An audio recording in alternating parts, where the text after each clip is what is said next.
Hey everybody, Radio here, and today I'm going to go over some basic tips and tricks for players that are new to Sage and 55 Warzones. Now, the first thing you need to decide when playing a Sage is, do you want to heal or do damage? As a healer, you're going to be limited to just one skill tree, and that's the Seer tree. Some noteworthy talents in this tree are Psychic Suffusion, which grants your Force Wave the ability to heal you and your allies for a moderate amount.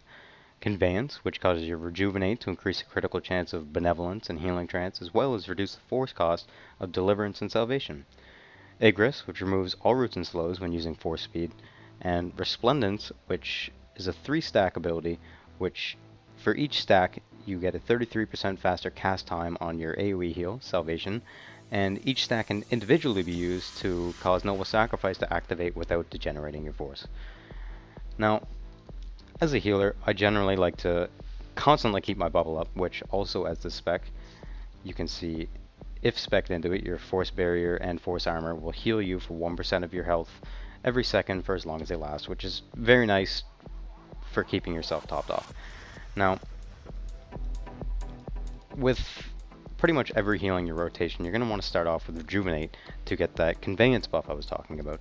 And now, that is most commonly used for healing trance right off the bat, which will start giving you stacks of Resplendence, which, depending on your situation, if you're low on force, it can be used on Noble Sacrifice, which you will see causes no debuff, unlike now when using Noble Sacrifice without Resplendence, which causes a 25% regeneration rate decrease on your force.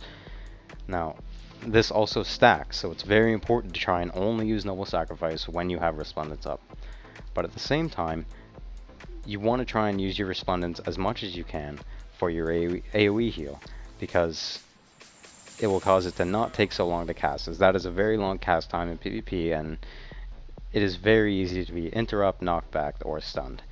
Now, you also want to try and always use Rejuvenate before your AoE heal, as it is a very high force cost ability, and without that Rejuvenate proc that reduces the force cost, you're going to find yourself going out of force very easily.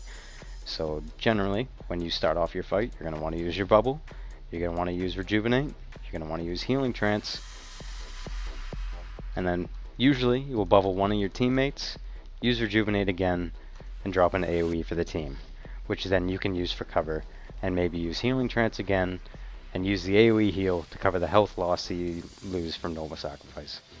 And that's just about it for basic healing in Warzones. Now, as for damage, you have two options. You have Telekinetics and you have Balance. The first skill tree I'm going to go over is Telekinetics. Some noteworthy talents in this tree are Psych Projection, which causes your weakened mind critical hits to have a 100% chance to make your next telekinetic throw tick twice as fast, but this effect cannot occur more than once every 10 seconds.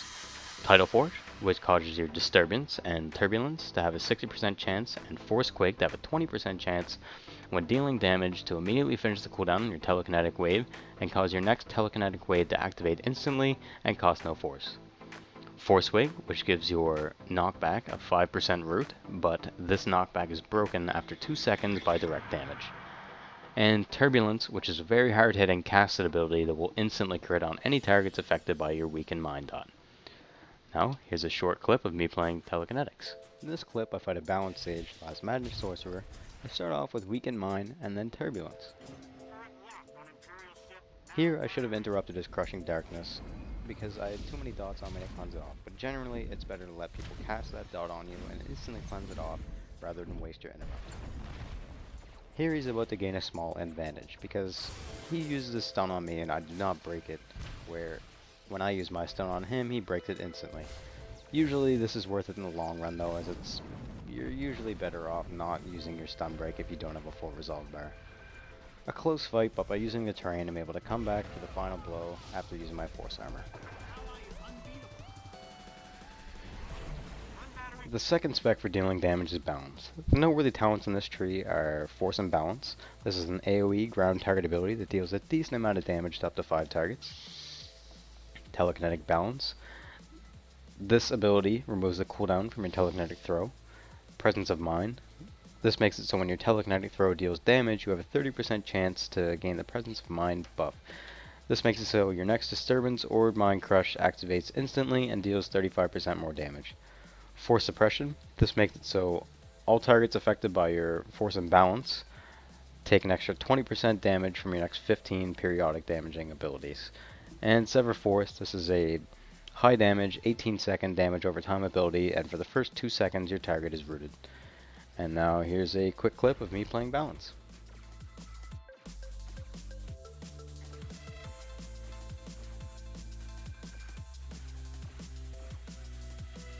I start off by going for a lucky Force Quake, but fortunately he opens on me right away.